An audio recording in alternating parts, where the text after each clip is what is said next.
வரும் 10 ஆண்டுகளில் தமிழ்நாட்டில் 265 கோடி மரங்கள் நடப்பட்டு 25% உள்ள மாநிலத்தின் பசுமை பரப்பு 33% உயர்த்தப்படும் என அமைச்சர் மா. சுப்பிரமணியன் தெரிவித்துள்ளார். சென்னை ஸ்டான்லி மருத்துவக் கல்லூரி மற்றும் மருத்துவமனையில் உள்ள உலக சுற்றுச்சூழல் தினத்தை ஒட்டி மரக்கன்றுகள் நடும் விழா நடைபெற்றது.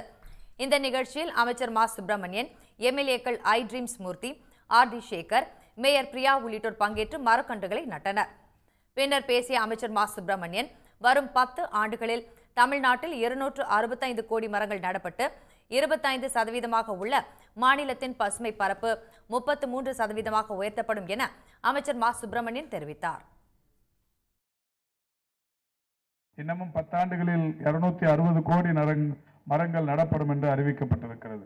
அப்படி அந்த 260 கோடி மரங்கள் எங்கெங்கே நடப்படும் என்கின்ற திட்டமிடுதலும் தமிழக அரசின் சார்பில் அறிவுறுத்தப்பட்டிருக்கிறது. அப்படி நாம் அனைவரும் ஒன்றிணைந்து இதை நிகழ்த்தினால் மட்டுமே இந்த 265 கோடி மரங்களை 10 ஆண்டுகளுக்குள் நட்டு 33% பசுமை பரப்பு இந்தியாவிலேயே, ஏன் உலகிலேயே தமிழ்நாட்டில் இருக்கிறது என்கின்ற ஒரு நிலையை நம்மால் ஏற்படுத்திட முடியும். உடனுக்குடன் செய்திகளை தெரிந்து கொள்ள சன் நியூஸ் பெல் ஐகானை கிளிக் பண்ணுங்க.